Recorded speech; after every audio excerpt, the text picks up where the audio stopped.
everybody, and welcome back to another episode of Kikas Cooking. I'm Kika, and it's another one of my beta episodes. Today we are making garlic pizza dough. It's very yummy. My mom came up with the recipe on accident whenever we were younger, accidentally flipping back and forth in a recipe book. So this is what we have today. It says that it takes an hour and a half, but really it takes about 2.5 hours because she rushes the second rising process. I'll explain that while you're watching me make the food. We need, for our ingredients, 2 8-gram packages of yeast, which whenever you get them at the store, it'll come in like 3 packages on a sheath kind of like thing, and you just cut that open. Or if you use bulk yeast, which we have it in our fridge, you use 4.5 teaspoons. After that, you need 2 cups of tepid water, and that will be about room temperature when you let it run on your finger. A little bit warmer than room temperature, because it says about 90 degrees. 2 tablespoons of sugar, which the yeast will be very happy to gobble up and do their nasty burpy thing. 1/2 cup of oil. We use olive oil because I like the taste of the olive oil. It's very fruity, and it just adds a nice little flavor boost to it, I suppose.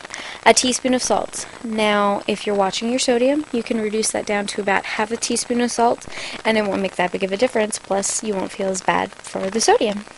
And 5.5 to 6 cups of flour. Generally, I only need 5.5, but you can sometimes need 6 cups because of altitude or humidity. So just play that by ear. We'll talk about that later. And then 3 garlic cloves crushed. That's if you're using fresh cloves. If you buy the bulk container of pre-chopped up garlic, it's about 2 heaping tablespoons of garlic. I love garlic, and that's why I love this recipe. I can't wait to make this with everybody. Thank you for coming for another episode. Let's get cooking. Alrighty, so we're going to get started on making the dough. So first thing we have to do is we have to get the yeast in the bowl and start with its reaction, So, proof it. First thing we're going to add is I'm doing a double batch because we have a big family. So, don't go exactly by my quantities. Cut it in half. So, first thing I'm going to do is I'm going to get some yeast all over the place. And I'm doing 4 teaspoons. So you only do 1, 2.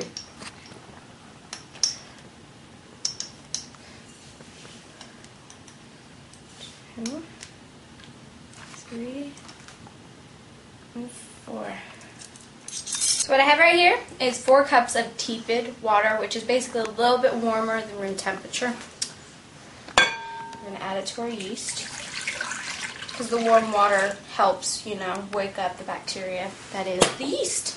Alright, next we're going to add sugar because yeast loves sugar. So let's see here. I need 4 tablespoons of sugar.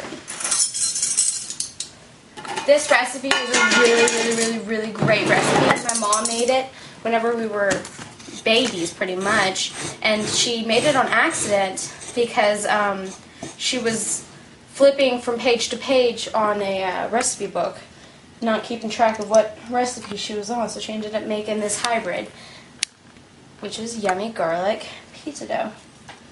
2, 3, and 4. So now, stir up the yeast, the water, and the sugar, wake it all up, and we're going to let it sit for 5 minutes. You'll know, because it'll start to do this really cool, mushrooming effect from the bottom. It'll just pull all out. It's been 5 minutes, and look what those nasty little bacteria have left in my bowl. That just looks so icky. I'm just going to make our pizza delicious. Now, next step is to add our salt. 2 teaspoons. Stir it on up.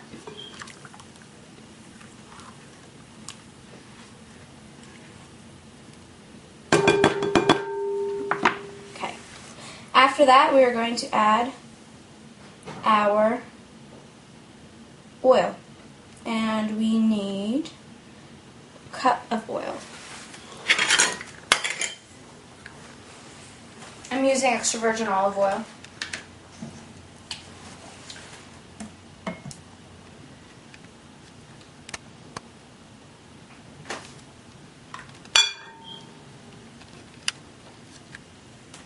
Ta-da! Alright, so now our recipe asks for 2 cloves of garlic crushed, but we buy ours minced in the container already. Very handy dandy.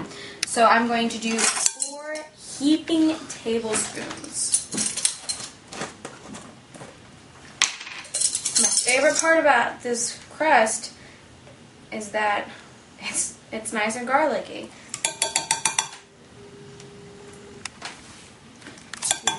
2, oops, splashed me. 3 and 4.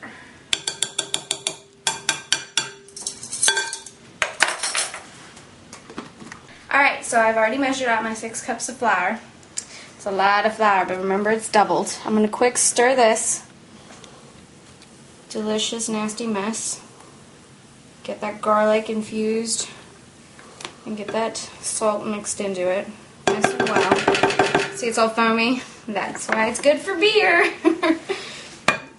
Alright, and we're going to add my 6 cups of flour. I'm going to add half now. Work it in a bit, and then add the second half. And this is stage 1 of the flour process. Time to break out the big guns. At this point, we can whisk. So,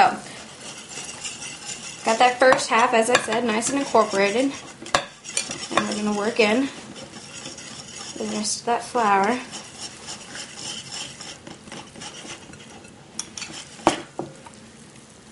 Get it away from the edges. Now we're going to have to work this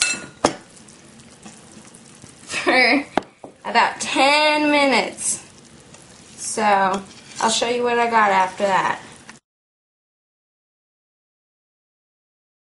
Alright, so I've been mixing this for 10 minutes, and as you can see, while I'm mixing, it's starting to pull a bit from the sides, but it's not enough. This is not enough for us to put on this board, or it'll stick to it and we'll have just a nasty mess. I want it to be a hot mess. So I'm going to add another cup of flour and stir it and see what we got consistency-wise then. Alright, so I've got it mixed up as best as I can in the bowl. This is why you use a mixer. My arms are exhausted. But I made a well of flour here on my board, as you can see, with the remaining amount of flour. It is 5 cups, and if I need it, I will add another cup, and I'll just judge based off of the texture. So what we're going to do is we're going to take our dough,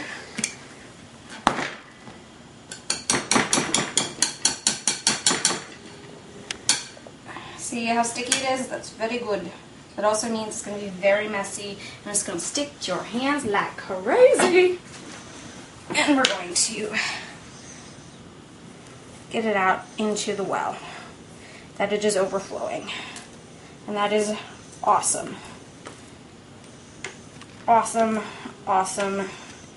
Minor technical difficulties had required me to need 2 sets of hands, so that's why you guys missed the beginning of me kneading. This is my mess.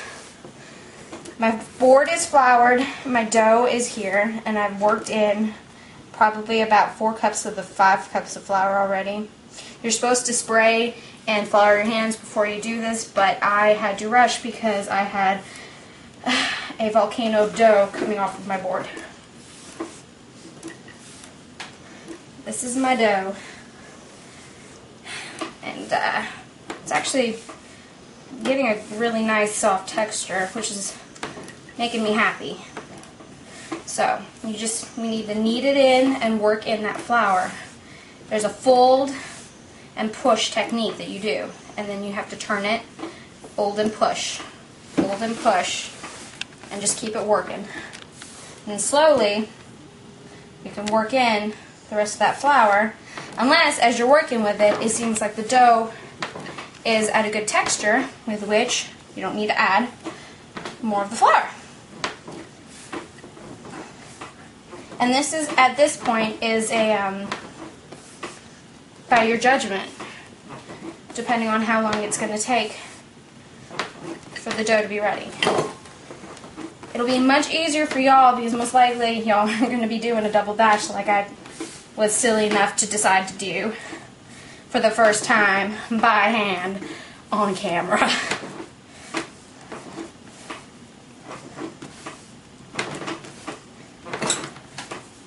See how this looks so far? You can see the nice garlic pieces, and it smells so nice in here. I love the smell of garlic. So this kitchen right now is making me happy. By the looks of the dough, it looks pretty good. The stickiness factor is really not there anymore, which is a good sign, because if your dough is sticky, you need more flour. Rule of thumb there. And, oh, there's flour on my fingers.